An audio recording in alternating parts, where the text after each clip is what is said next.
What's up, YouTube? Today we are returning to the Buck 110 Auto. First, I'm going to cheers everybody.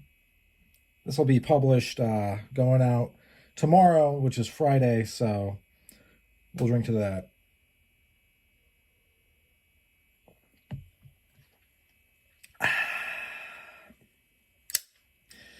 So, the Buck 110 Auto has not disappointed me once.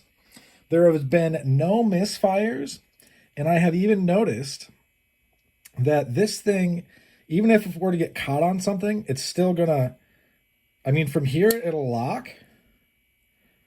From here, okay, from there it locks as well.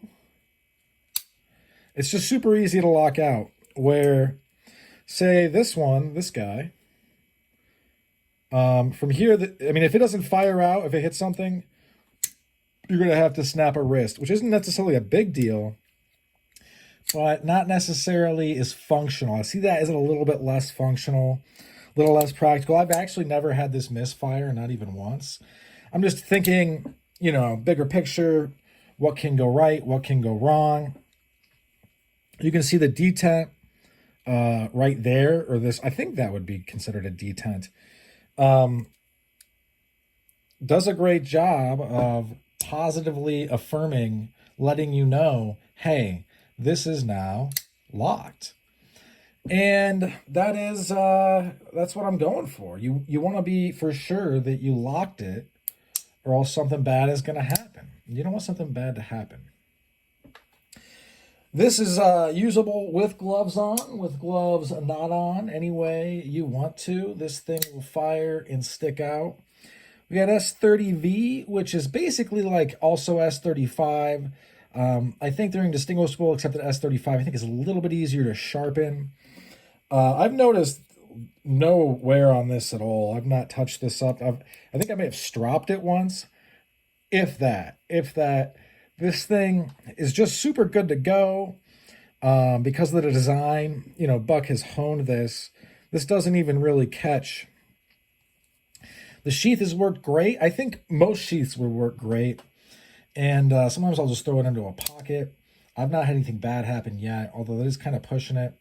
Obviously, we've got these three guys right here to keep the leather of a sheath away from this thing. Yeah, this thing is just very, very good to go. It's picking up some wear right there. I'm not sure why. But the only reason I haven't bought the Buck 110 Auto and 420 high carbon is just because this is such a superior steel in every single way. It's tougher, it's more wear resistant, you're going to be able to sharpen it easier, and it is stainless, or stains less, I should say. I bet I could get this to rust if I soaked it in salt water. But yeah, this thing, it's just so quick. All the cumbersomeness of, say, you're pulling out a Buck 110 in another version. You don't have to set down a package to open it, or set down the rope to open it. This is a little bit awkward at times, although I did get it in, I think, just the sweet spot. But I also I took some super glue and made this a permanent addition, basically. Little touch I like to do. This thing's not coming off now at all. I think that almost any sheath for a Buck 110 would be able to hold this just fine. This thing flies out. It fires like crazy. It also has the Buck lifetime warranty, and it's like a super warranty, basically, honestly, because most things, like, I bet this has a warranty where if, workmanship failed, materials failed, they would probably take care of me. I think at any point, if the, because it does have a spring in there, I think if this were to not function the way it should, they would take care of it. I have no doubt about that, honestly. I've heard only good things about the Buck lifetime warranty. And I just want to make it clear that that's the case, because with things like this, things can go wrong. Anything that is mechanical will eventually break. But I do think this is probably a tempered steel spring, so it's going to last, I would say, a long time. Probably the duration of the knife, which is to say this knife is going to outlast me unless I drop a tip down. They're not going to replace that. But I don't expect them to replace that. But I would, though, if there's not a torsion bar, but if the spring in there were to go wrong.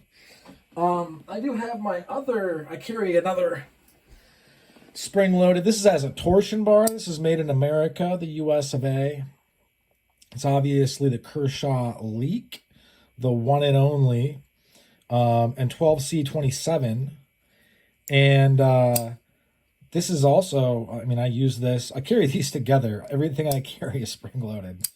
And I think these make good bedfellows.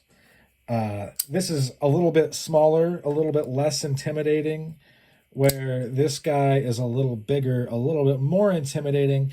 They're both highly functional, but I wouldn't hand this to somebody. I would I'd pull this out of my pocket, I would deploy it, and then hand it to someone like this. Whereas this is just too expensive and cool for me to hand to somebody who might drop it and then be like, oh no, I broke your knife that you like a lot and cost a lot of money. I am thinking about getting the Buck 110 Auto in 420 high carbon, or perhaps the Buck 112. It's just that I don't see myself carrying the 112 instead of this. For me, when I think of a Buck 110, I want to have that extra half inch. I just do. It makes it more functional and more formidable in almost every capacity that I can think of. There really isn't a capacity that I can think of that makes it less, because it has a little bit more, knife to it. And I do get that, some people do like the Buck 112 more, because it's smaller and easier to carry, in the capacity of, I do think that things being smaller makes them easier to carry, I'm not going to lie.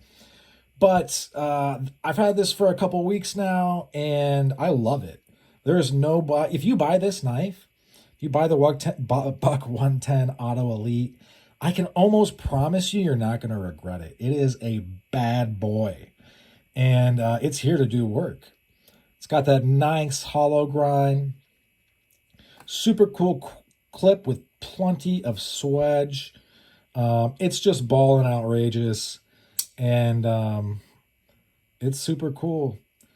I think that the reason it rides a little bit over to this side is probably by design, because they're trying to get this as close as possible to here, because in there, which I don't know if it's going to come up. I'm going to try to get it to come up. Well, in any event, when you press this down, it's basically like almost a seesaw. You press this down, it makes the thing in that holds the detent.